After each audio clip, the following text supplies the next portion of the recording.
A hilarious new stand-up special from comedy legend Jim Gaffigan, The Skinny, is coming to Hulu November 22nd. This Thanksgiving, see Jim in a whole new light as he gives you the inside scoop on everything from parenting teenagers to weight loss and gaslighting family members. For everyone in need of a happy hour, the new hilarious stand-up special, Jim Gaffigan, The Skinny, premieres November 22nd, streaming on Hulu.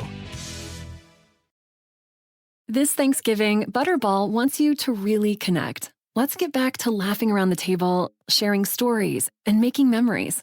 Let's talk like we used to. We'll help with the turkey so you can enjoy being together. Visit Butterball.com for turkey tips. Ask me, ask Eliza anything. It's time to ask. Ask me all your questions. Leave them in the Instagram comment section. Leave them on your Twitter or leave them on your Facebook. We'll see them, we'll read them, then we'll give you answers. You know it, I've got it. I've got the answer, the answer. You ask me, I'll tell you anything. And that's the song. You guys, every once in a while, when I set out to do this podcast, I was like, I don't want to just have other comics on. But then sometimes you get people who are more than comics. They're authors, they're fellow podcast hosts, and they're famous. And they've always been really nice to you, which is the key factor in being on my podcast. You guys, we've got Heather McDonald here. Thank you so much for having me. Of course, which you guys already knew because you submitted so many juicy questions. Oh, She's good, the creator good. and host of Juicy Scoop, which is on another network. Love it. But we've got questions for you. At Meg Brooke Ruthie says, how the hell did you become friends with Kris Jenner? She also wanted to specify that this question is for you, not me. Okay. Many, many, many years ago, I was pregnant with my son who's now 13. That's how long ago it was. I was friends with Jillian Barbary, who was a local, really huge LA local, really funny talk show that was in the morning here. And she was doing a show called Skating with Celebrities. It was only one season. And she was on it because she actually had skated as a kid in Canada. So she picked it right back up. She was almost one, okay? And the other contestant was Bruce Jenner at the time, Bruce Jenner, okay? And so we're sitting there and I see Kris Jenner and all these dark-haired girls eating candy, watching, we're all at the taping. And I'm like, who are those people? They're like, that's Bruce Jenner's wife. And I'm like, oh, yes, because I'm remembering the OJ trial and everything. So then later on, they said the show was going to air, and Kris loved Jill, and told Jill, bring all your friends over to watch the taping of the show. So then we went to the house. Wow. And that was the first time that I hung out. So you're like old friends rooted in Yes, LA. yes. And Kylie, you know that song, Shakira, Shakira? Yeah. Okay. So all of a sudden they're upstairs, and this is not a house that you ever saw on the show. This was one in Calabasas, which was nice, but not as nice as, what they got later. But she and Kendall are like, come upstairs for a show. There was a little speaker thing. Come upstairs. So we go upstairs, and she's got this genie costume on, and she's on the pool table, and she's about 8. And she's doing Shakira, Shakira, and dancing around. And I thought it was fantastic, so fun. It reminded me of myself, you're the youngest kid trying to get the attention. And I remember Bruce was like, oh, okay, enough of this. Saw that it was a little too risque. Something. But I thought it was hilarious. And Right. then I'm sitting there with Chloe, and I see photos of all these really fat kids. And I'm like, who are these little fat kids? And she goes, that was us. She goes, after my parents divorced, I guess my mom just gave us so much candy. And so when they were little, I was and I just felt those are the kind of things. Oh, wow. And so then throughout the years, I was doing real estate, so I sold Courtney her condo, and Peter did Kim's first loan for her condo, the first place she bought. And then the same summer that Chelsea Lately started, their show started. We probably started a couple months prior to them. And one of the first weeks of working on Chelsea Lately, we didn't have a guest. And my EP is who do you have? And I'm calling Marlon Wayans, and I'm calling Jennifer Coolidge. And they're like, we have nothing to promote. We feel weird coming on a show. Yeah. And then I was like, all right, well, let me call Bruce, but could Chris come too? Because that way I know I'll get him there. If I call Chris and say, you can be on too, then I know they'll come. And I go, they have this show coming on. It might work out. We'll see. What a Yes. get. Yes. I think so it's been a long time. So I always was resentful when people would say you're a star fucker and this and that. Absolutely. I'm like, I mean, I never knew that. I didn't know you were friends with her. I didn't know that, but I also think, people forget that the celebrities that you're seeing didn't materialize out of nowhere. Yes. Like, you've lived in this town, you have a family here. Like, it isn't like celebrities stay in one corner and everyone else gets a chance at meeting them once you're famous, Right. Most people that are in this industry, if you have kids, they go to the same school or they know the person or it's the neighborhood. It's still, at the end of the day, a community. It's still a city. It's not like celebrities are kept locked away on a hill. Yeah. And then one day you meet them if you're lucky. That's interesting. I hugged Channing Tatum the other day. We're friends now. oh, isn't he the cutest? Yeah. Question. This is a personal one, and I don't know if this is something you've ever said before. Camilla.Rinaldi says, do you clean your own house? If you do, what's your method? As I'm asking this question, I'm like, I don't care. Do you want to answer that? I am. Sorry, Camilla. Look, I grew up in a house next door to my parents' house, which is very nice, middle class, Woodland Hills. I bought the same house. My kids go to the same Catholic school I went to. And my parents had a housekeeper that came once a week. So when I first got married, I think I had someone come 2 weeks. And then pretty soon, I've always had someone come once a week. Yeah. So I have a housekeeper. She comes. She does. So no, I don't do floors. Like unless like I'm having a party and they're let me sweep it up.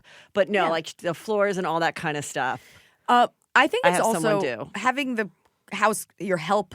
It's kind of based on what you grew up with. And Yeah. even when my parents were divorced and like we always had a nanny or because my mom had 2 kids and we had someone that would come just to help my mom. This isn't to like do everything. She wasn't in a maid's outfit. No. So definitely not a maid. I always thought that was kind of the way it was. And so I have a woman who's been with me through my condo and my house. We pick her up. We take her to the bus stop. I give her a lot of stuff. She gets to take, her daughters have like really nice clothes I've never worn. And she does the stuff that I don't have time for, but I like to keep my house neat the rest of the week by myself. It's so great because I did have somebody that stole from us. Oy. And it was heartbreaking because my mom's housekeeper, she had for like 20 years. And now the woman I have now is so trustworthy. But no, we caught that. And that was such a bummer. That is a bummer because you're like, it's such a vulnerable thing. I was going to hide it from my husband. Yeah. You wash And my then my underwear. sister's like, you can't keep this his secret. No. Because I was like, just put the money back.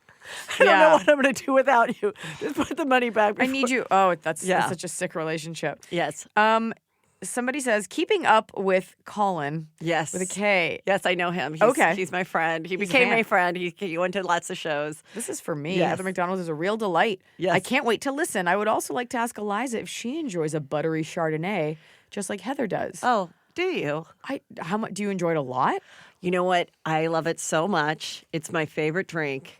Okay. And I only love wines, really love wines from like the Napa Valley, both Cabs and like Sonoma Chardonnays. And this is an exclusive. I mean, this is breaking news. Okay.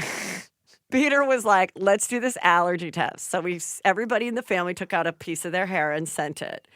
And my one son who's like the devil that's like never been sick. I don't know if you remember there was a movie called Damien and they realized he was the son of the devil because she's like, isn't it weird that he's never had a cold? He's never been sick. Damien. Is this, Yes. When she jumps Yes. off And then the mom was like, don't you think it's strange? He's 6 and he's never had a cold. He's never had an earache. I have a son like that. Yeah. Okay. So anyway, nothing. Okay. My other son, a couple things, not severe allergies, but just like maybe mine was California wines. Whoa. I know. I don't know what I'm going to do. It wasn't like severe. It was like You your drank body. so much. That's what I think happened. Yeah. I think it's something that, and then my other friend said she did it, and the things that she loves the most, which were honestly like avocado and like Brussels sprouts, popped up. And she's like, it's all I eat. And I'm like, I wonder if you get to a certain age.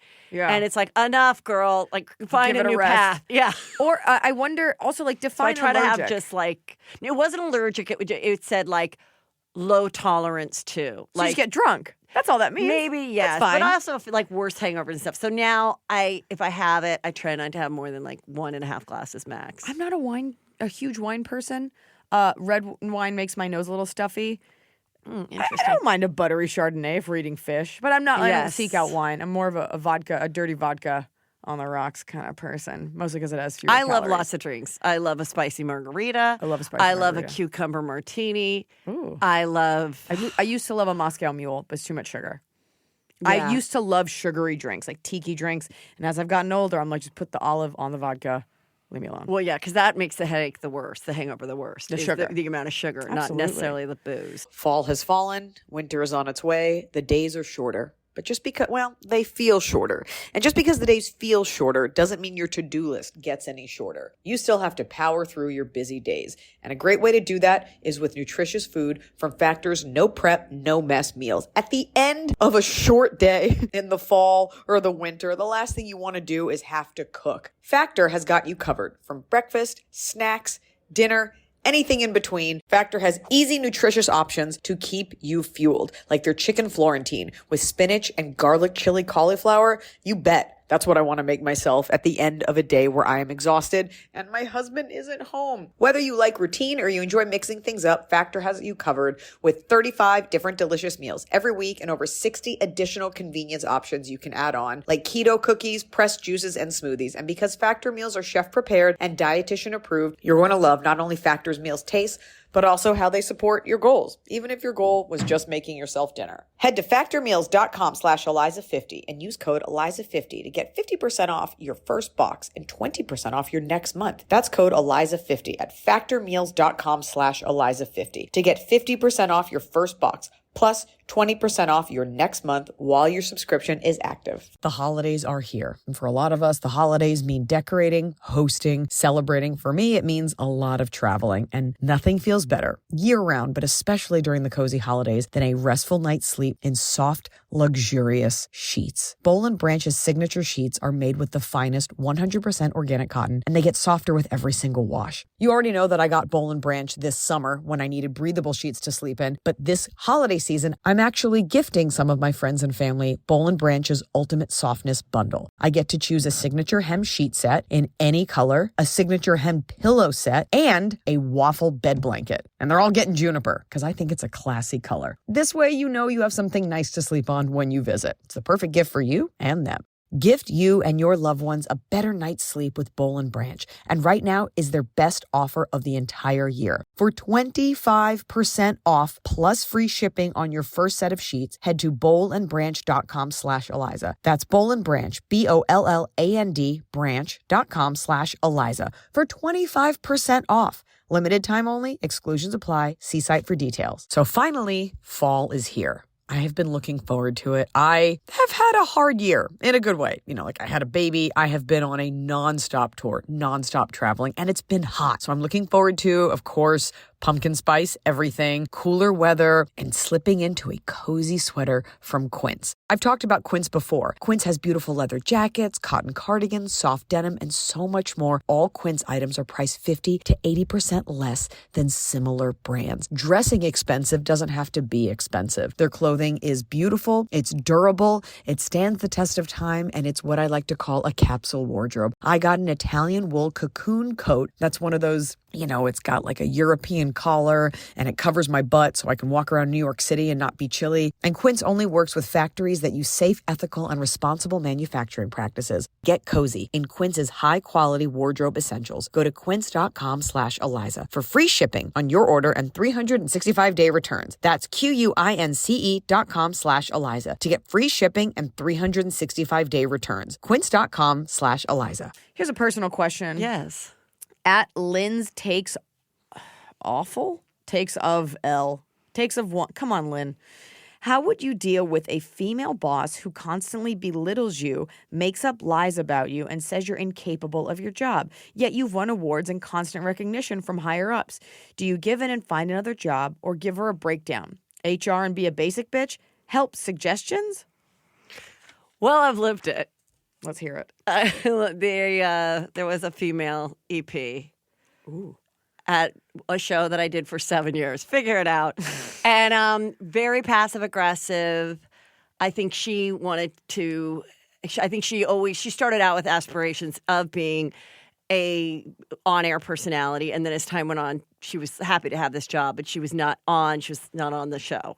And I think I don't know what it was. Like I try to be friendly. I try to have something fun to giggle about, but it was constant digs, and very, very passive aggressive. And to the point where she'd say, no one's watching the show for you guys, things like that. Yet we're on all the time and we're doing sketches and everything. And I'm like, well, I think we help it. No, it's, it's obviously just little things like that. And I didn't say anything because I wanted to keep the job on television, and they're very few and far to come along. And either it's very hard to quit. So first of all, I say to this person, Lynn, it's very hard to quit. And if you like your job, I would say, why not try taking her alone out off the premises and shooting her? No. Like back of the barn. No, but being just like... Just a joke, folks. Just a joke. And just almost... But like that. But like having something where there's no witnesses. It'll be her word against yours. A neutral area. Yes. It'll be her word against yours. Don't tape it. Don't do a text. Don't do an email. Don't do anything where it can... Do it so that if it comes back to you, you can deny it. Oh, interesting. Okay? That's your perspective. Is yes. that. Is yes. And self-preservation. And then say... Like, get off my fucking jock, all right? Like, you're driving me crazy. I'm really good at this job. Find your own joy. I'm going to keep striving. Let's try to be friends. You're saying passive-aggressive, snarky shit all the time. But open with get off my jock. Yes, just be like, I got your number. I see you. Just like Nene Leakes would say, I see you. I see you. Say, I see you. I know exactly what you're fucking doing. You don't want to leave. I don't want to leave.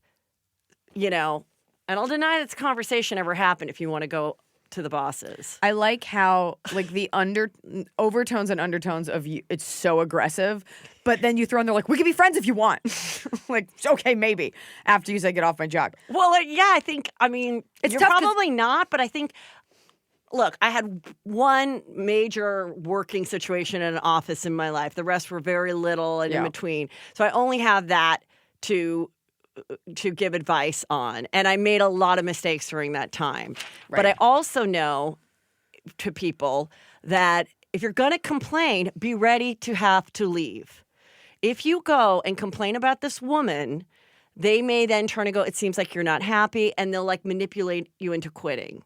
So just know that if you're going to complain or make a complaint, whether it's sexual harassment or anything, be ready to be asked to leave. It might not go the way you Yes, want. Be asked to be ready to leave. And if you're not ready to leave, keep your mouth shut or try to do it with her alone, right? With no paper trail. No paper trail is a smart idea. I also, of course, we don't know the specifics. We don't know, is this your career or is it just a job? But I also think, and this is something I'm about to give a speech about, I think we are so pit against one another. Like, I don't know that environment. Is it all men? Is it a normal workplace where there's also women there?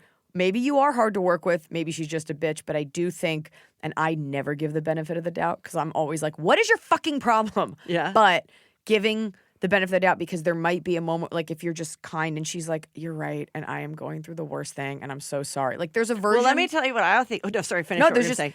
You give her a chance to be cool, and if she doesn't want to take it, then you decide if that's the hill you want to die on. But you give her that chance because oftentimes I have to just, with the ineptitude that abounds, I have to go out of my way to a second and a third time be nice to someone and wait for them to realize they were being a fuckhead.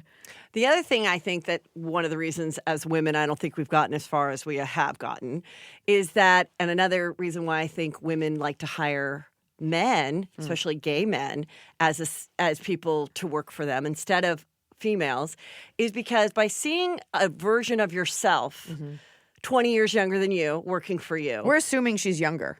I don't know. Right, we're assuming she's younger. But this is kind of a different subject, which I've noticed.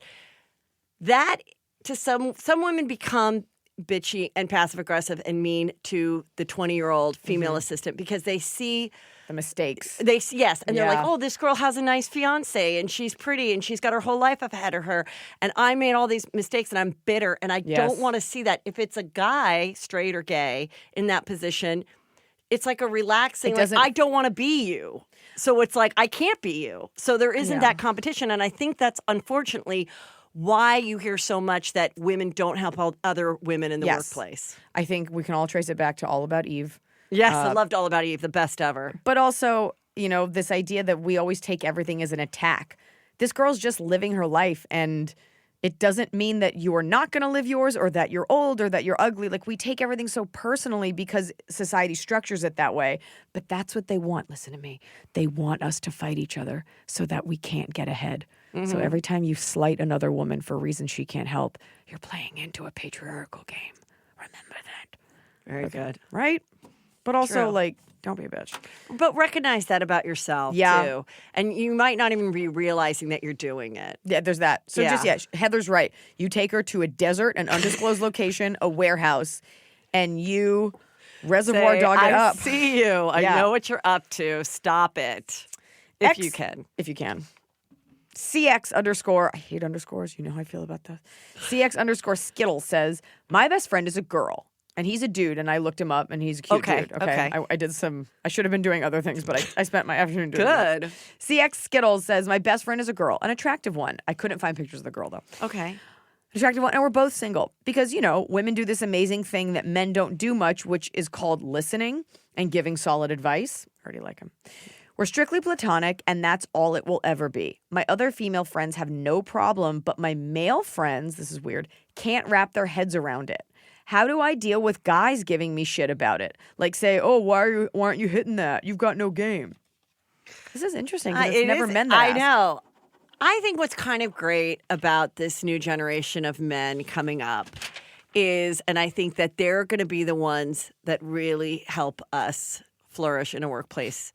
We don't give the guys enough credit that go up to the creeper and are like, get the fuck out of her office space, weirdo. Hey, man, she didn't like that. Yeah. And so this guy should stand up to his friends as well and be like, yeah, I don't have to fuck her. She's my friend. Sorry that's the only way that you could communicate with girls, but you should try it and evolve a little bit and not be a creeper. Because you'll fuck so much more. You'll probably fuck so much more. But I would say just call them, just say, I don't care. It's interesting because I don't know how guys communicate with each other, but undisclosed location. I know, but I do think by just holding your ground and so he's saying he's not attracted to her anyway. Like, what if she leaned over and crawled on top of him one night? You'd fuck. So he's trying to but I do believe I've had platonic friendships, and one of you was not as hot as the other, though. It's never too hot. People just don't want to fuck. I mean, I'm not saying it's you or them either time, but I have had most of my platonic friendships with men, I'm more attractive than. I can't think of, I had one friend that was hot, and that was very difficult for me because I really wanted to make out with him. Yeah. But then we became friends, and I was like, I don't want to make out with you anymore. But it's never totally you're both 10s and you're just not doing it. It's rarely that. It is, but I do believe it can happen. Sure. But I understand why then once you get your significant other, why they don't really want that around. Unless that person's taken too. I'm very good friends with Chris Frangiola and always have been. And, and I even joked at one time I was attracted to him. Even though I was married when I met him. I'm still married. It's so platonic. It's not even funny, but I think it underestimates your morals. Yeah, this is not his question. His question is about his guy friends. And quite frankly, what you have over women is that when a guy says something, people listen. If I'm I don't really, I don't know. People are yeah, right. People love to undermine women. As a guy, you can look another man in the face and be like, you're being a fucking bitch right now. And those guys will be like, oh, all right, sorry, bro. You just got to put them in their place or fight them. Men really respond to fighting. Punch him. Punch him in the schnoz. Punch him right in the throat. That'll clam him up. All right, next question. Hi, it's Hilda. What do you think about guys who are super comfortable making sexual jokes before even meeting when initially just starting to talk on an online dating app? Okay, so that means you're just talking and he's like, oh, nice ass. Kind of just sexualizing a lot of conversation despite being seemingly nice and funny. I'm not uptight. By the way, you don't have to say that. That's an accusatory thing men do. Don't be a prude. I am uptight and I like it. But in my experience, I am not chill. These kinds of dudes are mostly just looking for one thing at the end of the day. I don't consider myself easily offended. Another thing women make the mistake. You can be offended. But I just don't want to waste any more time or emotion on dudes who aren't into it with the goal of finding a partner. P.S. Love you both to death. Well, I've been married a long time, so I did not have the displeasure of having to deal with the apps. But I'm absolutely intrigued by it and having a lot of knowledge of it, and I have friends that are doing it. Yeah. And immediately they've told me it's such a turnoff when, within a few times It's gross. it's the grossest. And Why is this even a question? The and answer is I- delete. Why did I ask that? guys, we also need to educate the men. You need to tell people how to act. Okay, you need to train them. You need to tell them. Clearly, they've gotten away with this behavior. Girls have come over and fucked them after they sent a dick pic. It's working. It's worked for someone. Harvey Weinstein wasn't rejected every time. People were jumping on that dick, getting jobs, and we're never going to hear from that proud woman, but she's wearing a Time's Up at the awards ceremony too. Okay? It's not, you don't keep doing it. So we just need to let people know right off. And I've had friends tell someone right away, sorry, you turned me off. You did this. Right away, I'm grossed out, goodbye. And then my friend will get a comment like, wow, that was a really good offer for a woman your age. It's like, fuck Right, you. of course. That's always, But so you're what? ugly Like, anyway. do it. Say what you really think. Say you're being gross and I'm doing a Christian service by telling you that because no one of any quality is going to want that. The problem with being a woman is it's one of those things where when you say what you feel, it's like, well, you were ugly anyway. And somehow a male opinion kind of carries more weight. Like because he said you're a bitch or a slut or a prude. All the reasons, by the way, that you're saying things like I'm not uptight, I don't get offended, those behaviors are ingrained in you, Dr. Hilda, because people have said that before. So you're trying to be like, no, look, I am cool. I just don't You're like that you apologizing, tell me yeah. about your rock hard throbbing cock. I honestly, you weren't going to be with this person anyway. You may as well say something adroit and rude and cold right back and then block them. But I also want you to know this.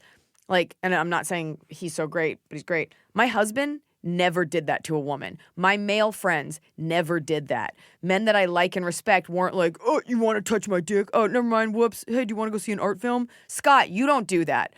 This is learned behavior. It's societal learned behavior, but it's if they're creeps like that, they're going to be creeps like that. And he might be reformed later when he accidentally gets some girl pregnant and they've got to move to like Chino Hills to like be closer to her family or whatever. This behavior, like that was never going to be the guy for you. And there are guys out there who don't do that. The apps have made it really horrible. And I am currently raising what looks to be straight white males, 2 of them. And I don't know, like I constantly tell them, they know what creepy is. My son will go golf with some older guys. He's 16 and he'll laugh at how the gross things that they say and how gross and how turned off the cart girl is. And I'm like, I'm so glad that you see that. As long as you see it. Yeah, I'm so glad that you see it and recognize it and are embarrassed by it and like almost feel sorry for that old creep because you're not it. But at the same time, this world of dating is really hard because that's really the only way people are meeting. And, that's why I believe that in like a few years, it's going to go in a complete reverse and people are going to like have places where they have to meet. Like and malls. I think matchmakers are going to make a big comeback because people are just going to be like, you know what? This isn't working. So I got to try something else because the swiping and all of that. We have you on record. Yes. As you I also want to bring back arranged marriage in a positive way. Like I find another couple I'd like to co-grandparent with. And then we just say, put down your video game for a minute. I found a girl for you. She's pretty. She's smart. She has a job. And then my kid will be like, okay. And then he'll be a nice husband for it. No, I mean, it's hard. They do that in plenty of countries. India's thriving with that. I'm telling you, it's not a bad way to go soon. It's not a bad way. I do think parents, your advice, kids do take it to heart. It's not a bad way to go. That being said, there's also this pressure on women to like make it work. Like, I don't know if he's that cute. Okay, what if we always do this? We look at these guys, you're like, he's not that cute, but what if he's really great? Because we are cerebral and we can fall in love with a personality. You don't have to make it work. Some guy said something shitty. It's one thing if he makes a mistake, but he said something offensive right out of the gate. That's not the guy. There are so many other guys you could be with. The pressure to try to make it work with each guy is insane. Right before I met my husband, and probably about 6 months before I met my husband, I was always going on lots of dates, which is another thing that's really sad about this generation. Beautiful girls that are over 30 that are sexual and have had relationships have never been picked up on a date. The guy has never come to their house and they got in the car. Now, oftentimes they're scared of that because now you think you're going to be murdered. Right. But, just have someone track your phone and hopefully they'll find you. I don't know. But at a certain point, you've got to make the guy, there's got to be Hopefully a challenge. they'll find you. They'll There's find your gotta be cold corpse. But I think you've got to make it a little challenging You're for the right. guy. They like challenges. They like sales. They like sports. Like, everything's so They're easy. chasers. Like, literally, you're going over there at 2 a.m. No. to suck their dick. It's not going to be a challenge. It's And also like, not going to end up like he's not going to be like, as you're blowing him, like, this is the girl for me. right. Men love a chase, but more importantly, you deserve a chase and you Yes. deserve the respect. You don't have to go out to dinner, but he has to make an effort. Not like, we'll meet there, we'll split the bill for coffee. No. Because you already spent a lot of money on your face and your eyelashes and your makeup. So he can just chill out and take that L for one Yeah. meal. I mean, that's what's also is, by always seeing that face before on the apps, you immediately make a decision, yes or no. And that's also a bummer because how many times back in the day were you like at a party and someone's getting cuter as they're talking to you and you're laughing and da-da-da-da, Sure. or you get to know someone and then they're more appealing. Like, Personality. yeah, but now everybody sees the face and then they go back 5 years and they see, oh, but all his last 3 girlfriends were blonde and I'm a brunette. It probably will never work. He obviously has a type. It's like, what? I also, the longer you're single, the more desperate isn't the word, the more open you are. When you're fresh out of a relationship, you're like, no, eyes aren't the right shade of blue, keep going. And then you're single for a little bit, you're like, okay, maybe the guy with his hair, maybe the guy with the, and so you start like casting this wide net, which is good because you're giving people chances, but it's also, you don't want to get desperate. You want to keep your standards, and people love to call girls picky. I don't subscribe to that word. You keep your standards, and you ask to be treated like a human. And any guy that falls short of that is garbage. But you also have to get out there. Don't let it go too long. And you get real comfortable, guys would and hope. girls. Right.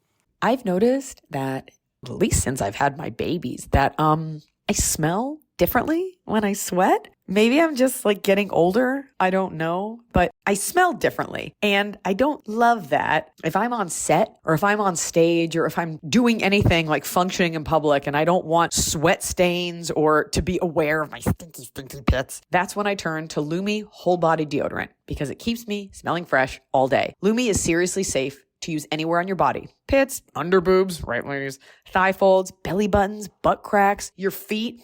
It's clinically proven to block odor all day and control odor for up to 72 hours. How? Well, unlike certain traditional deodorants that may try to mask odor with a fragrance, Lumi is formulated and powered by mandelic acid to stop odor before it starts. Lumi's starter pack is perfect for new customers. It comes with a solid stick deodorant, cream tube deodorant, 2 free products of your choice like mini body wash or deodorant wipes, and free shipping. As a special offer for listeners, new customers get 15% off all Lumi products with our exclusive code. If you combine the 15% off with the already discounted starter pack, that equals over 40% off the starter pack. Use code ELIZA for 15% off your first purchase at LumiDeodorant.com.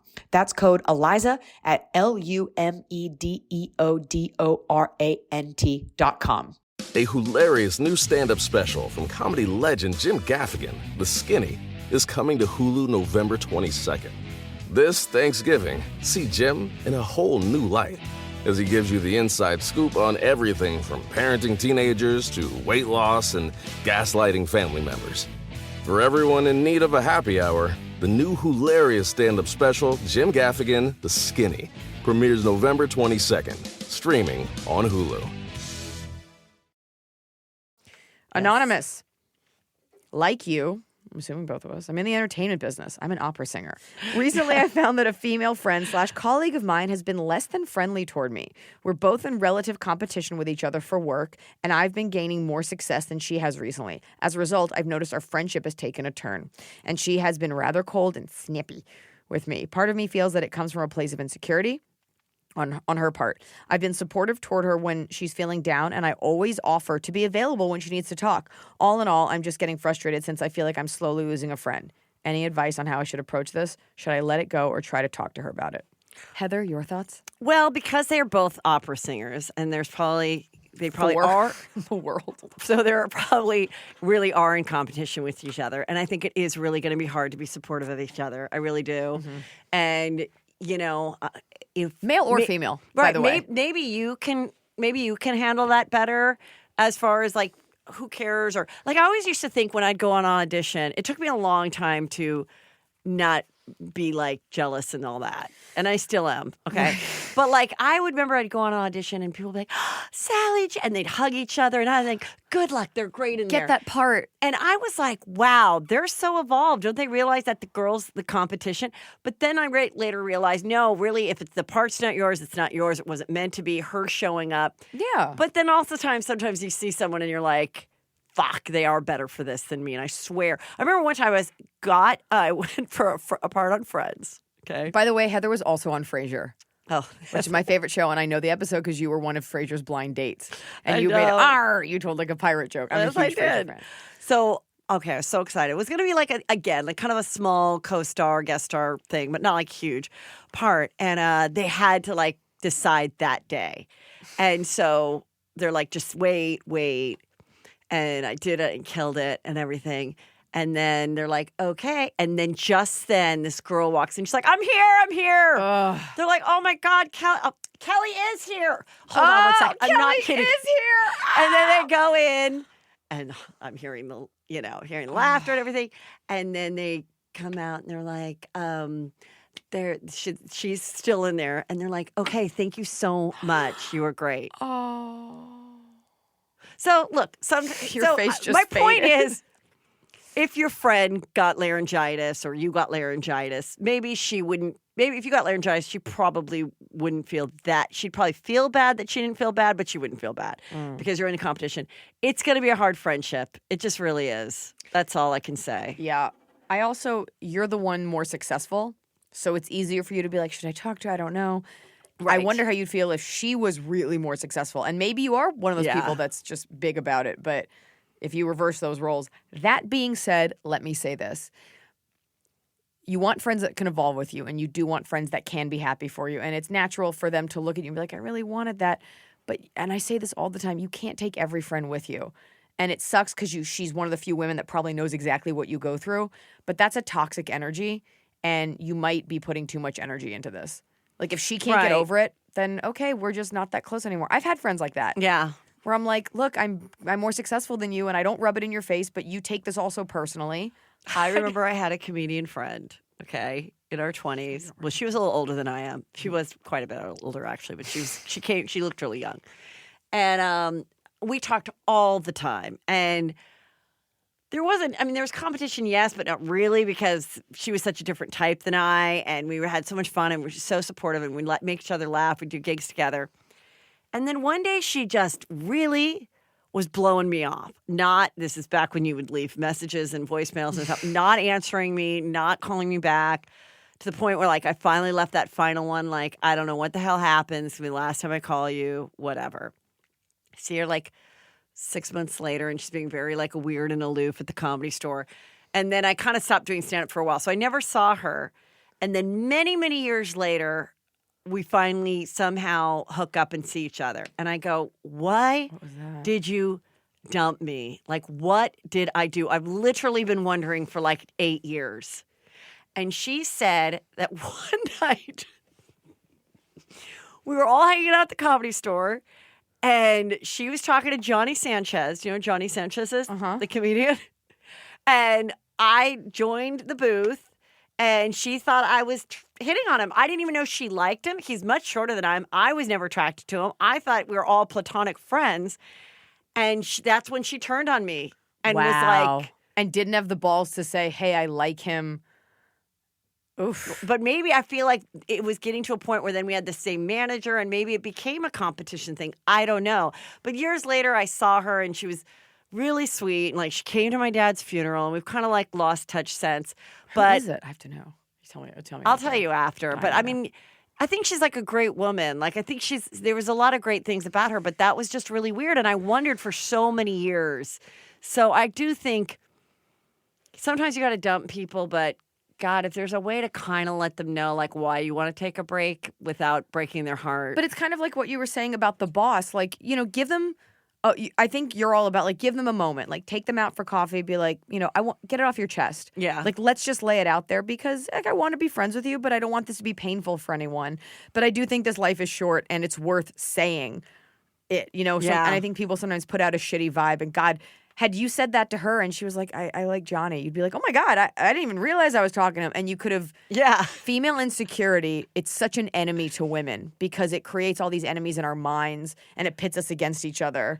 But like in all of the things that I was obsessing about of why she dumped me, it was never Johnny Sanchez. Never in a billion years would that have crossed your mind. Ladams, 0419, Ladams, L. Adams. When you have an intimidating opportunity in front of you, what do you do to boost your confidence going into it? He's not talking about appearing on my show. I mean, intimidating. You got to be grateful that the opportunity is there. And I do believe, I don't know whose quote this is, but like, why not? Why not it be you? I think it's Mindy Kaling. No, it's Mindy Kaling. Why not me? Isn't that her something book? that was it. Why not me? Like, why not? Yes, exactly. It goes. Who can, say? Who knows where the quote really came from? But I'm just saying, like, yeah, like, so you've got it. So even though you're like, fuck, maybe I'm a little underqualified, or I don't even know how this great opportunity fell in my lap. Like, go for it because you have this opportunity, and just be grateful that it presented itself, and do your best, and be as prepared as possible. Don't blow it off. Don't think by like not caring it's going to come off great, because I've done that too. And I'm like, oh my God, why didn't I spend more time memorizing those lines? You fucking idiot. Like, so I think be most prepared, and because then you won't be mad at yourself when you leave. Then if you don't get it, you'll be like, or you don't do well, you'll be like, at least I did everything I could. You're definitely talking about an audition. Like in Audition, your mind. but like also like when my sister had that attitude of like taking the bar, trying to pass the bar, she was just like, as long as I know that I've studied as hard as I possibly can, if I fail the first time, because a lot of people have to take 2, sometimes 3 times, she's like, I won't be mad at myself. But we were the kind of people that we'd get mad at ourselves if we didn't do everything we could to prepare. I talk about this in my book. And part of me is like, maybe she was quoting my book. But it's all about the at-bats. And it is all about, like, can you sleep at night knowing, like, I really left it all on the field? Like, I really did. Also, the way you come off to other people, like, let's say it is an audition or let's say it is an interview or something. Yeah. And if you come to this board and you're like, I've prepared this and this, and and people see that, like, it wasn't my favorite, but she came prepared. Right. And then at least it reflects something about your work ethic. You can always make up whatever you lack in natural talent, you can make up for it with hard work. And that is how a lot of people get by. Like, I just had a friend, a very good friend of mine. This is an amazing opportunity kind of came to her. She went 7 interviews, and this would have been the perfect job for her. She's a really good friend of mine, but she kind of has been out of the work field for a while. She's a mom. This would have been great. She could have had flexibility. And I knew there was a small chance that she wouldn't get it, even though it was looking very positive. And I kept saying to her, I'm like, whatever happens, now you're on this track. Like, start following this field, see if there's something else that you can get in it. And she didn't get it. It was between her and one person. She didn't get it. And I was like, believe me, it sucks. We're in the business where we don't get a lot of things, more than any other business where you go out for it. Yeah. But I was just like, but just be grateful that now this has been, why was this door open in the first place? It's that you should be doing something similar to this, and don't give up. Don't just think, oh, well, this didn't work out because I'm going back to my Because other guess thing. what? There's no act 3 where, like, someone comes in and saves you. Like, in this life and in this business, when you're down, you stay down. There is no door opens and a lucky penny comes walking through. Like, how would a penny walk? It's got, like, legs and it's like an anthropomorphized penny. But it's the idea that, like, we're taught because of movies, like, if I just really feel really bad, if I eat this cake, then I'll feel worse and it'll be okay. No, you're going to feel fat, you're going to go to bed, and tomorrow is going to be the same shit. So you've got to do it for yourself. And the other thing is, that expression of everything happens for a reason. Well, sometimes that's very hard to take when something happens, because you're like, oh my God, but I say, give it time, maybe even a couple years. And all of a sudden you'll wake up one day, whether it's a relationship that ended or a job that ended or something, and you'll go, oh my God, I wouldn't be here if that bad thing didn't happen, and then I didn't do this, and then all of a sudden you realize, no, it did all work out. But sometimes you will have regrets, and you may not see the light for a while. Yeah. Yeah. It doesn't always appear. This question is only for Heather. Okay, well, stay out of it. Well, I like how it says question for Heather, and then it's all about your husband. I'm like, as if I'd be like, I have some thoughts. In reference to serial step baby mama drama. That's the thing I talk about on my podcast. What made you hold on and stay with Peter when I'm sure there were times it was rough? My step baby mama isn't nearly as serial, but she's incredibly controlling, a constant presence, and makes me doubt where I stand in my own relationship. It feels like there's 3 of us in this party for 2. I love my man, but sometimes I wonder if I want to put up with having her in my life and all the headache and problems that comes along with her. And then my assistant wrote, note, Heather discusses step baby mama drama on her podcast and has mentioned it, so she may or may not want to discuss it. Oh, no, I'll discuss it. So, yes, I'm a stepmother. And there was a very juicy story about it. And I put up with every Lifetime movie scenario that you'd want to think of. It 100% sucks. I had people that said, run for the hills. Yeah. And many times I wished I had. But I did get married, and that's what kept me in it. Like the legal binding. Yes, the legal binding, the promises to God, the way I was raised. So I would say to someone in that situation, it's very hard to be a step parent. It's very hard to deal with the step mama drama. It is very step baby mama drama. It's very, you don't feel like you're number one. It isn't his first child is the one with you. All of those things suck. But many, many years later, my stepdaughter is my only girl, which I think God did for a reason. I think he purposely gave me boys so that she was the only girl. We have a fabulous relationship now. She's in college. It was not always easy. It wasn't always hard. Much like the movie you did in The Instant Family, we had an opportunity for her to start living with us when she was 11. And my husband was like, I don't know. Like, she's difficult. Brandon's starting kindergarten. And I was like, absolutely not. We got to get her now at 11 so I can get her into the all-girl Catholic high school so that I can shape her and da-da-da-da. Wow. And I was like, no. Like, if she doesn't start knowing, like, my kind of life, she won't have my kind of life. She'll have this other fucked up life. And her mom is very off, okay? She's not, she owned a business and stuff, but just not good parent. So, is she okay with you saying that? My stepdaughter? Yeah. I've never had her listen to that part, but we talk about it and we're aware. And I'm like, if she wanted to listen to the step baby mama drama, I put it on Patreon because of that. Because I felt like, that's if people want to pay a little bit of money, they're my true fans. I'm okay with it. Like at this point, I don't care. She's over 18. But for so long, but if my situation could get better, it can get better. But these years are fleeting. Once your baby gets to be a certain age, they can really kind of arrange it, and you guys can step out of it. Right. So, but it is the hardest relationship. It's the most underappreciated relationship, and you just have to just know that, like in the end, hopefully you'll be rewarded. But at the same time, if you're young and if you're not married, think real long and hard about it. Yeah, there's also it's a pro and con thing. Like, yes. do the pros outweigh the cons? Do you love? Is this the person that you're meant to be with?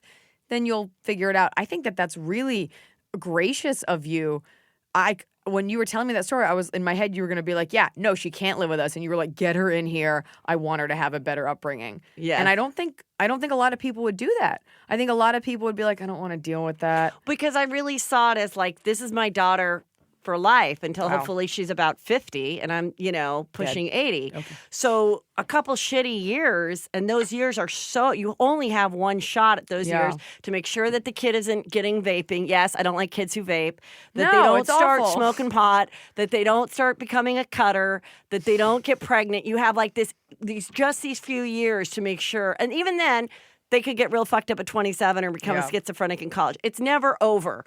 But I'm saying, like, you as a parent had this chance, and I felt like that was a chance. I couldn't believe it. We tried to get her at 3, and we couldn't get her. Tried to get her at 5, we couldn't get her. And then at 11, her mom was like, I can't stand her. You take her. Wow. We are fighting all the time. Aww.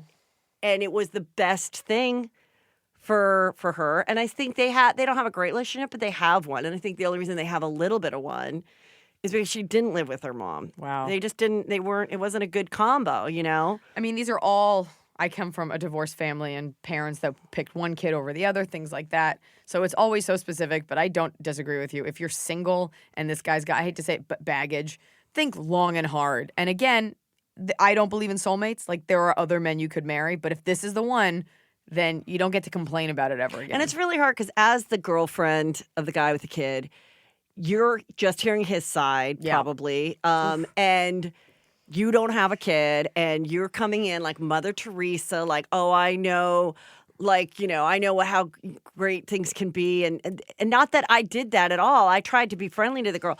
But you have that perception. It's just a lot of work. It's very draining. And we got to a point where, like, that's all we ever talked about. No one would invite us over. Right. Like, we were just, it was just like, I look back and I'm like, oh my God, we got married. We were young. We were like 30. Why weren't we going to Vegas? And like, no, it was just every other week, like picking her up at the police station because that way it was filmed and she couldn't accuse us of like false accusations. I mean, it was just a fucking nightmare. That poor kid. It was so not fun. No, it's not for fun. a really long time. But it can be fun and it can get better. And if this woman is not mentally strange, like, and eventually, I don't know. But it's just so know easy. It's hard. Just know it's hard. It's so easy to malign the women. Like, we have evil stepmother, evil that's historically, and stepdads are child molesters. Like, when think of stepdads, but women are like just evil to the core. Yes. So, but sometimes it can work out where the new girlfriend and the mom get along, and they do all the arrangements, and it helps that no one has to talk to the husband. Like, who knows? So every situation is different. Can I say, when my parents got a divorce, this is my juicy scoop. Yeah. My dad wouldn't speak to my mother, and it wasn't particularly volatile. Like, they argued, but he would make everything go through my stepmom. So here's this new woman that's just hearing his side and handling it. And my mom's like, you won't speak to me? I can't get you on the phone about your own kids? He's like, that's what she does. And that's just a nightmare. But and that was before texting too. So that probably for sure. Yeah. So that's hard too. Her. I mean, at least you guys now there's emails and texting because a lot of divorced couples the judge will say the only way you can communicate is this, so that there's a record of it. You can't call them on the phone and say horrible things to them. Do you know what I do? Speaking of horrible things, to keep my dad on his toes. Yes. Sometimes, because I feel it, I'll text him and I'll just be like, I know you hate me. Why? He'll be like, I don't hate you. I'll be like, I know you do. And then I just won't answer. And then I'll just let him defend it. Because why not? Because let's keep him mentally agile. Like, you didn't talk to me for a little bit. He'll be like, there were things that we didn't say, but I've always loved you. I'm like, I don't know. And then I just leave it alone. Yeah. Oh, That's God. so brutal. It is brutal. But you know what? So is growing up. He's going to be a guest on this podcast. And it's going to be great. Okay. But that's what you do. If you want to make your parents jump through mental hoops, if they deserve it. Like, I feel like he owes me a little bit. I know you hate me. It's just really hard. It's so hard. I feel that way. It is really hard for kids. It is hard. That have gone through that. It's really hard. Even though we say it isn't, it is. And if you're a girl, you're not allowed to feel bad because then people say you have daddy issues. But when men have a problem, then it's like, oh, who cares? Just tough it out. So basically, the world is your enemy. Brittany, please. If you could go back, I feel like you're going to have a great answer for this. Yes. If you could go back in time and give your middle school self one piece of advice, oh my God, what would it be? Start a YouTube channel when it comes out. Don't think it was this fleeting thing. Oh my God. I remember exactly where I was when I heard about YouTube. And I was like, That's how I felt about Twitter. I was like, why would anyone want to let people know things?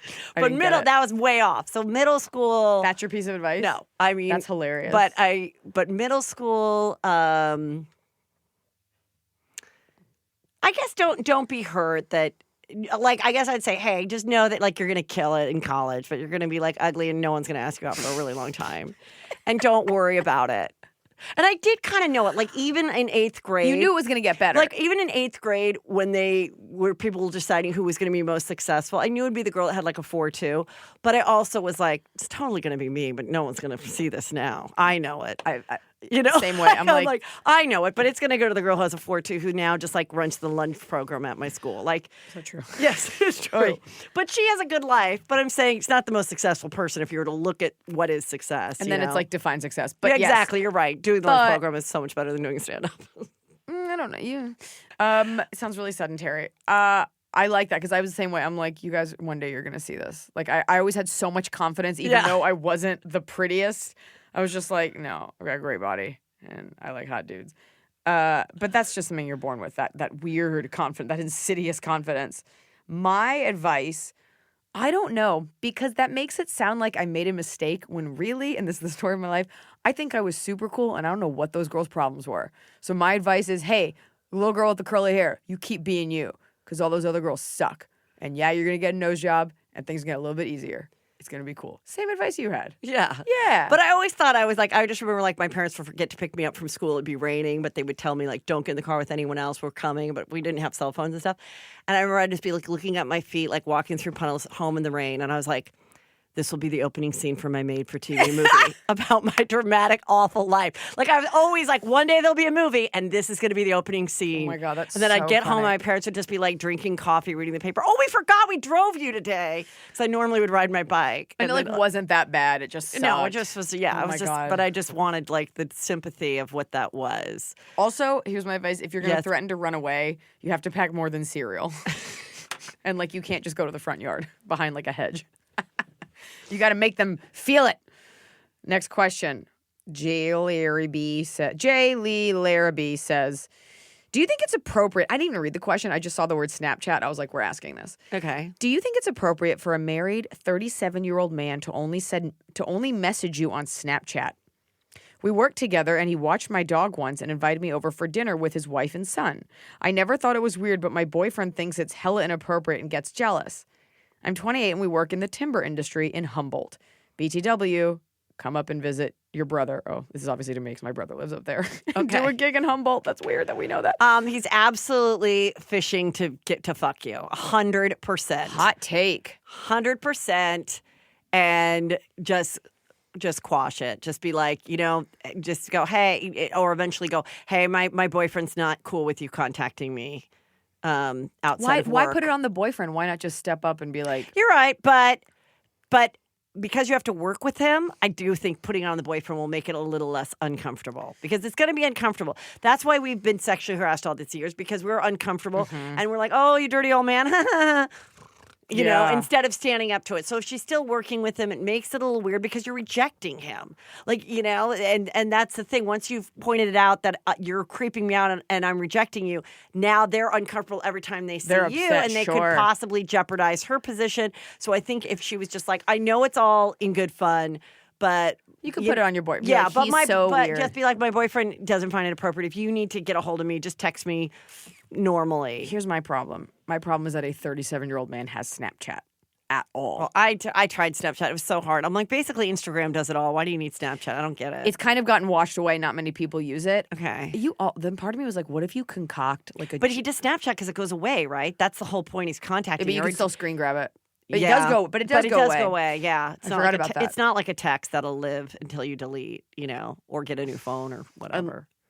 Unless they screen. This guy's probably just like snapping his dick. And it's like, people will take a picture of that. Well, I think she would say if he was snapping his dick. She would. She was just saying he's snapping. Like It's to creep time. communicate with her so that his wife probably doesn't know how to look at Snapchat, but she looks at the text. So I do think it's sneaky. I do think he's out to get with you sexually, and you should nip it in the bud now. I have a friend who is married.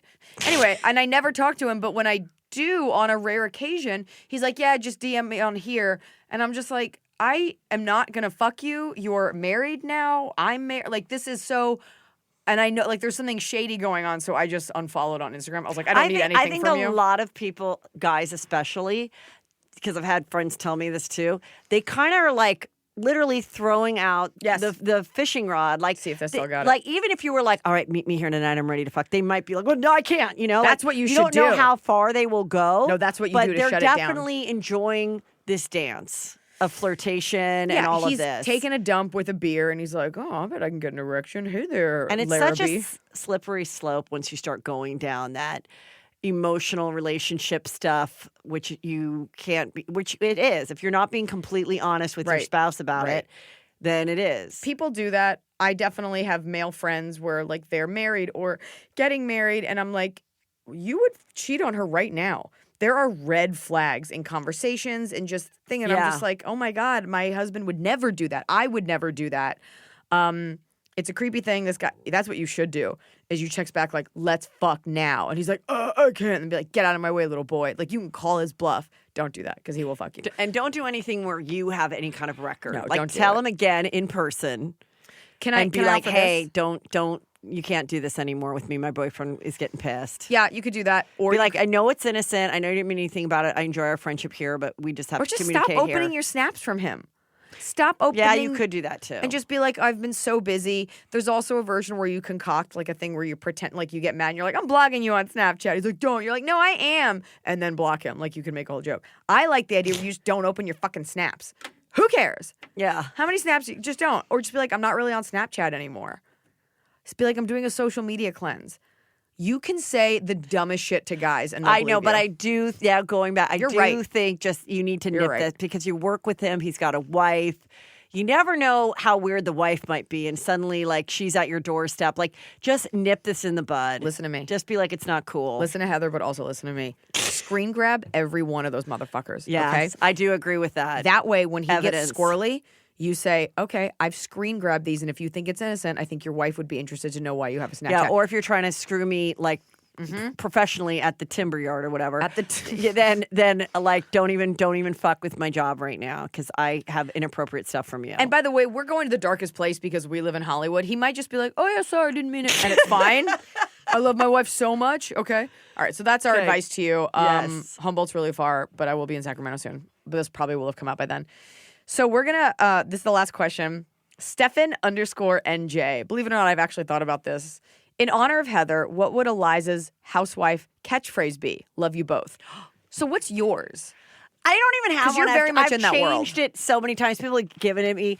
It would be something, and I don't even know. It'd be something about stand up and Juicy Scoop. I mean, because I would. Let me hear it. want to be. I don't even have it. I'll do the music. I don't even have a good one. Oh, God. I literally don't have one ready. I don't. You're go on. give me yours. Let me think of it about it. Oh, mine would be. I think I haven't thought about it either. I think mine would be something like, I want your snacks. Get out of my way. Why? Emily's shaking her head. Why would it be more villainous? Because it has to be something. They're boastful, and it's always like, I run this town. Eat my shit. Right. And then they hold right, out an apple. yeah. So I want. Well, I was thinking of one for Camille. She's not. She's Grammer? Camille Grammer. She lost everything in the fire. She lost Her house in the fire, but she's also just a friend, so she doesn't get a tagline. But I really want her to have a tagline. And she I was was on the thinking, show. She's on the show, but she doesn't get a tagline. She's like a friend. But she of. was one of them. Yes, but then she left after the divorce, and now she's going to be featured a lot because she gets married. But towards the end of the season, I think she couldn't be there because her house caught on fire. And Right. So I wanted to say something like hers, like something sweet, like the fire may have taken my possessions, but what I possess in my heart is what really burns. I was thinking about it for other people.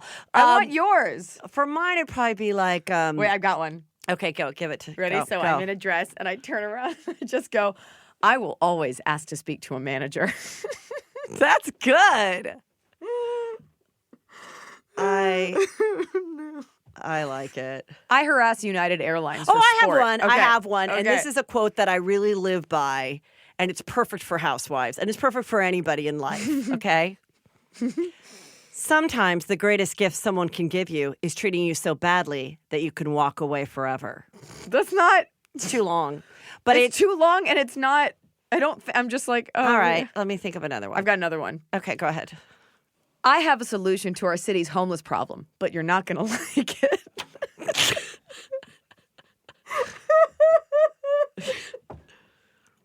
Oh my God, I could do this all day. I'm sorry. Let me think. Men and women are created equal, but are they? I'm just trying to think of like horrible things. Yes, you can those say. are just bad ones. They're horrible.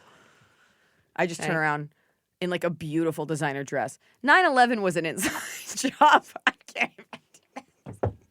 This is gonna edit together so weird. It's just me laughing. Heather has not laughed once. She's just like, this is not the point of the No, exercise. wait, hold on. I'm just thinking of like. I went to a nice Catholic school in Calabasas. I need It's you to Woodland take this Hills, seriously. but- In Woodland Hills. See, I think they're all kind of like platitudes. I have a really bad It's one. like but money go can't buy you class, but it can buy you towels. You know, like it starts off with a sage piece of advice that gets twisted into something self-serving. You know, so it's like Revenge is a dish best served cold, especially if it's lobster. Like there's always like a twist at the end, you know? I want to hear. Okay, I'll read mine in the meantime. Okay, go. Shots at birth cause autism. I'm just trying to think of like what's this? That's so funny. What I have like a lot, lots of lame ones. Like, I don't need any friends because Jesus is my best friend. Oh, that's terrifying. Something like, Maybe it's Maybelline. Maybe it's don't touch my fucking face. I just like him with an edge. If you think my thighs are thin, you should see my patience for your bullshit. That's good. That's good? Okay. So there was ones that were like, Laugh at my pain because I'm already laughing at yours. That's good. And your ugly face. That's what you should say. No. Laugh at my pain and you're a bitch. Be as mean as you want because I'll always make a joke out of it. Oh, that's good. They said I wouldn't be successful, but now they do the lunch times at my kids' school. That's good. I've got one How more. about I got another one. Okay. I'm a platinum member at Costco and proud of it. Oh, I love that one. Is there a level above platinum at Costco? No, there is not. Oh, okay. Maybe do you drive an SUV?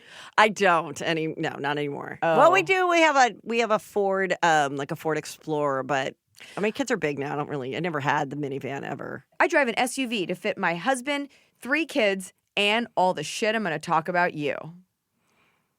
Yeah. You hate that. Yeah, let's see. We're not committed to series on No, anything. no, we're not. We're not. I'm going to have the producers work on mine, I think. Oh, okay, I've got one. Yes. I won't start a fight, but I'll finish it because, hold on. Because I want to be asked back next season. Yeah. No. I won't start a fight, but I will finish it because I'm a liar and I actually started the fight. That's mine. I think these are so funny. These are so They funny. don't make any sense. It's breaking my heart that everyone I've said to you, you're like, I don't like that. Everything I've said, I feel like I hurt your feelings. The new ones, okay, so Beverly Hills is starting tonight, and the one for Denise Richards, I did not think was that good. She's like, you think the tabloids have stories about me. My own story is so much juicier. And I was like, you're using juicy. I don't know if I like that. Whoa. You got to copyright that word. Oh, we've tried. No, we're on it. Juicy Scoop, we're trying. Don't even try. But, yeah, I mean, I'll never be a housewife. Don't worry. That's the opening line. Yeah. I'll never be a housewife, and I don't want to, or something. This show's stupid. I shouldn't have been on here. Like you just shit on it. Yeah. Go. You got it. Go. I never thought I'd be a real housewife because I wanted to stay married. But now I'm happily divorced and on TV. I like how you're turning. She's turning her body. It should just be Because it's turning. you just start, and you should just go. I'm a comedy writer, and that's it. There's no punchline. All right, let's do top and the bottom of the cob. Okay. Sorry, Blanche. Oh, yeah, that should be my line. Yeah. It just says my name. And I'm like, I have a dog named Blanche. That's all you have to know. Her mouth smells like fish. Let's play the song. It's the top of the cob. We're doing it right every day. You just take a bite, top of the cob. Are you prepared? Yes, We'll do top of the cob? sure. Uh-huh. Okay. Because nothing compares to how ill-prepared you and I both were for that Okay. Real Well, Housewives God, challenge. I got to go back to where my ones were. 'Cause We I have had some to good send ones. them to guests if it's like a question like that. Yes. That was my fault as one of the producers of the show. All right. Apparently, I'm totally alone in this endeavor. Do you want me to start, or would you like to do your top of the cob or bottom of the cob first? You start. My top of the cob is watching celebrities answer questions the way that they want to. Like a reporter will ask a shitty question or a loaded or pointed question, and a seasoned celebrity knows how to. The rule is you answer things the way you want to answer them. So when they say like, "Oh, there's a lot of other funny women at this event. Is there anyone that you aren't excited about seeing?" Something like that. Or like, so-and-so just had a movie come out. Is that something you'd also like to do? Like just something where they're hoping you'll be like, I fucking hate her. I hate Heather. I love it when they answer stuff. So the answer's just like, like Heather McDonald has her own podcast. Is that something that you'd like to get into? Because she's so funny. And how do you feel about that as a funny woman? And then the answer's always something sterile like, you know what? Like we're all just having so much fun out here and I'm just trying to stay healthy for my family. They go away. I love it when the answer is just so benign. Right. Like, oh, you've been accused of, you were on set with some guys that were accused of sexual assault. Has that tempered any of the atmosphere of the set? We're all out here as artists making the best that we can and trying to do the best that we can. And Christmas is going to be great this year. Like, just coasting right over it. And if you Right. know to look for it, you're like, oh, they didn't like that question. And especially when it's like about women and women, when you can see the girl doesn't like the other girl, how Love it's always it. just like, and they just ignore that one.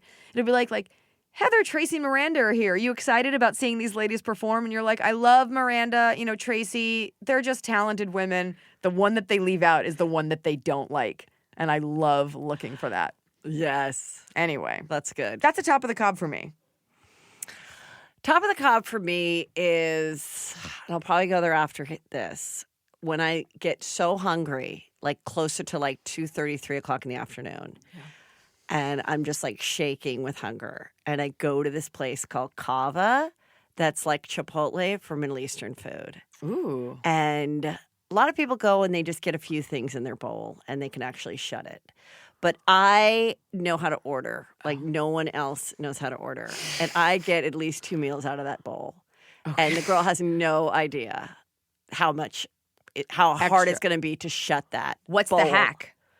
What do you mean? What's the hack? 'Cause I like everything at there. So you're that just ordering like a monster. every topper, everything, every. And you're paying for additional toppings. It's not. No, you That's don't not- have to pay for it. That's why I can't believe people haven't caught on. That's the hack. Is that you? Yes. Is that you can have all these free toppings and you get. Your And no money's matter worth. what, when my husband's gone, he always comes back and it's like there's still room in the bowl, and I'm like, what the fuck Where is is it? wrong with you? There's one it's Kava, Cava. I wish I was a part owner. I wish I was promoting it. I love Kava. it so much. We have one in Woodland Hills. There's one in like Westwood, I think. It Okay. is so freaking delicious. You got like hummuses and grilled vegetables and lentils and different kinds of lettuces and I mean, There and is then a I, and look then I in do your half eye. veggie, half grilled chicken. Okay. I do all the toppers except for olives. Oh, you don't like all. You're one of those people.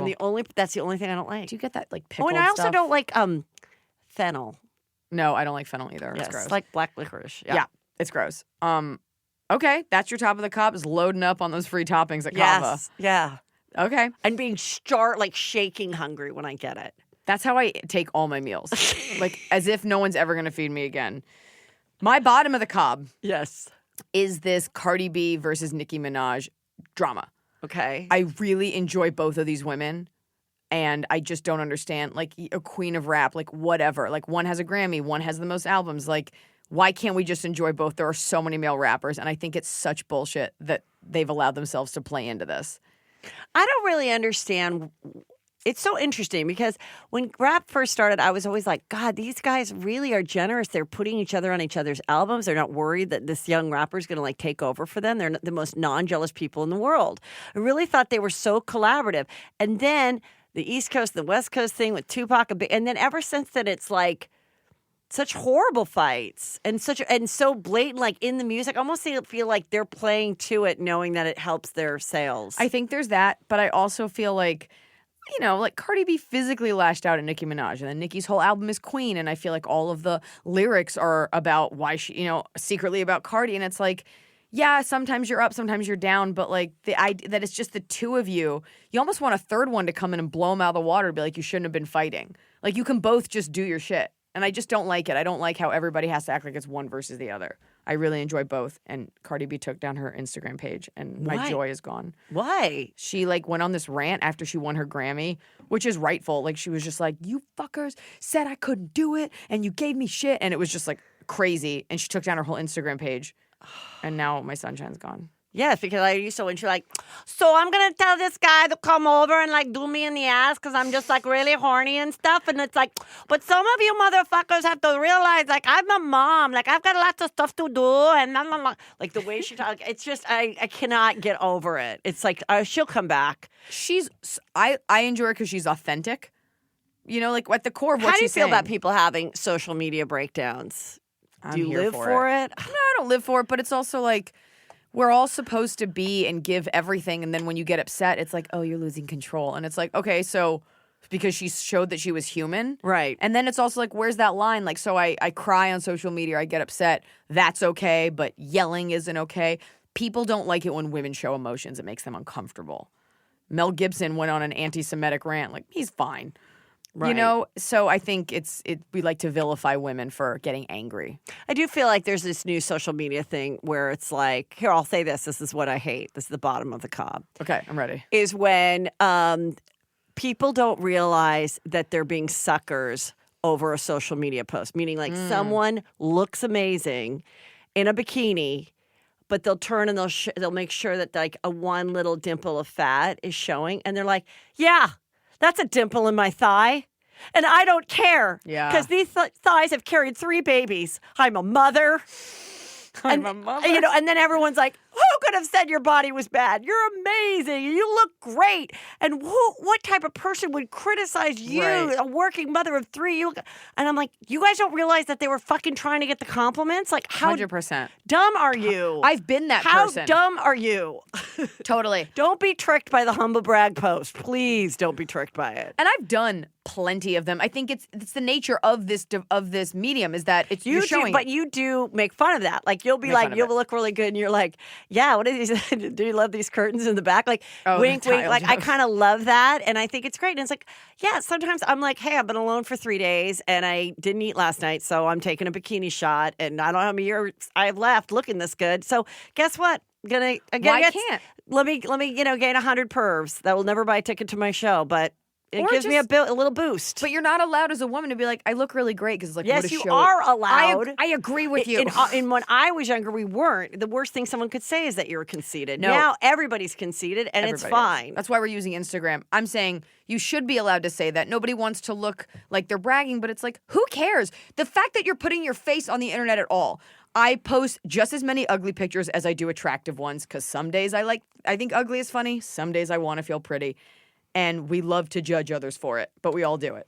We all do it. We've all made it normal that you're just like taking photos. And there's some people that you're like, how is it that every third post is a selfie? You're not a model. You're kind of an odd person. You're kind of an odd person. Like, why? Like, well, no. My favorite is you're not a model. You're not bad looking, good looking. You're just kind of average. And it's just like at the beach, having the best day. And I'm like, at least say something. And like, who are your friends that are checking for you that are like, you look great. Have a great day in Venice. We miss you. Like, oh, What is that Yes. conversation? What is that stoned conversation? Oh, I love it. I love Instagram. I wake up, I have a problem. I have a neck issue I like because it of too. it. I like it too. And I don't even love to hate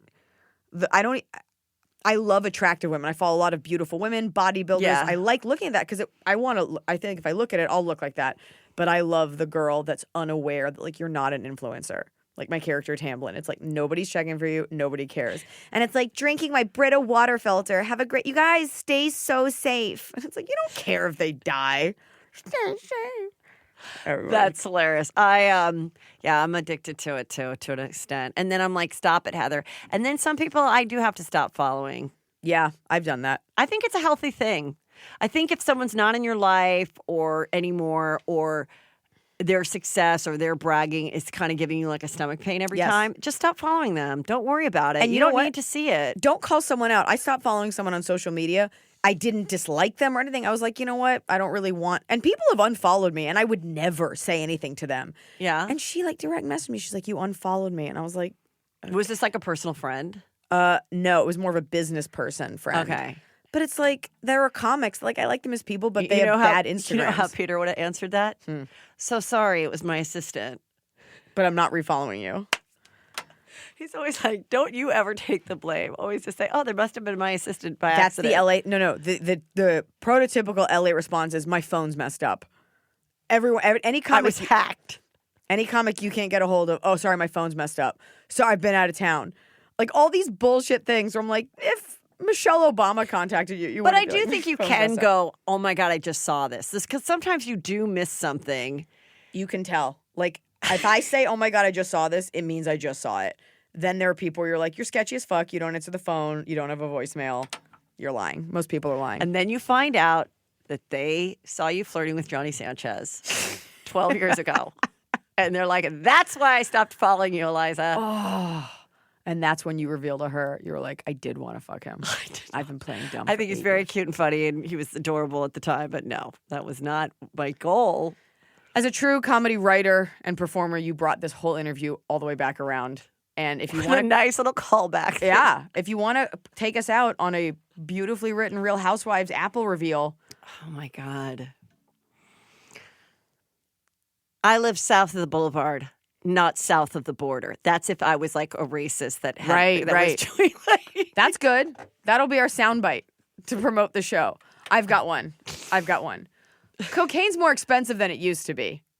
You don't think this is funny? Like this woman turning around. It's the look on your face that's making all these. I can't believe Heather's not even giving me a courtesy I am. laugh. I'm You're loving. just staring. I like that they're like weird things that don't make sense. Like I love it. It's like 9/11 was. It is such a.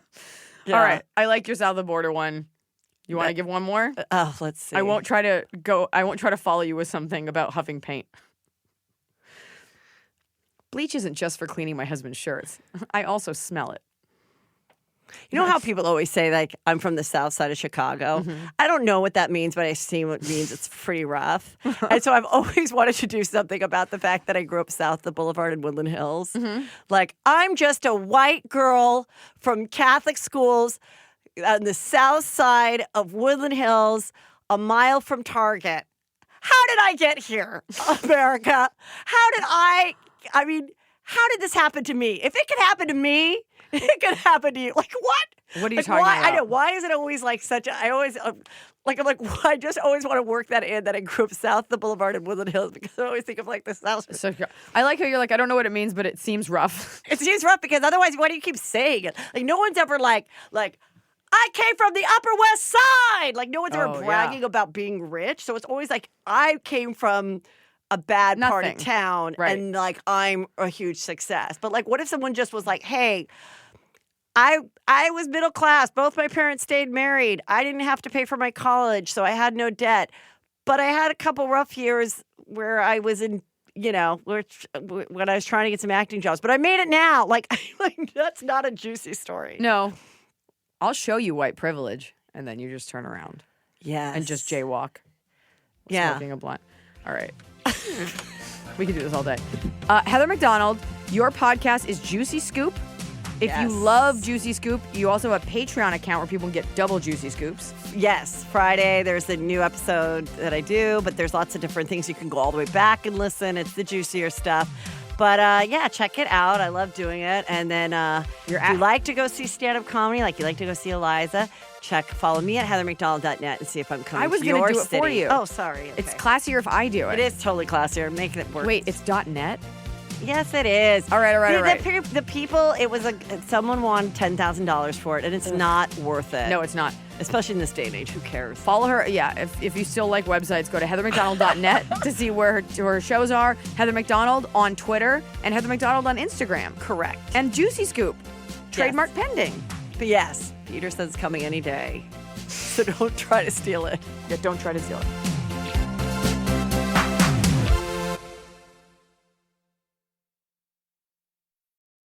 Need turkey tips? Our Butterball Turkey Talk line is open. We'll help with what's on the table so you can focus on those around it. Call 1-800-BUTTERBALL or text 844-877-3456. Butterball. Today, we turkey. It's time to have your high five moment with High Five Casino, the top social casino where the action and real prizes never stop. Fun spins and big wins are right at your fingertips with over 1,000 games, including High Five Casino exclusives. High Five Casino is always free to play with free coins given out every 4 hours. Sign up today for a free welcome offer that can get you spinning and winning right away. Visit highfivecasino.com. High Five Casino. No purchase necessary. Void where prohibited by law. Must be 21 years or older. Terms and conditions apply.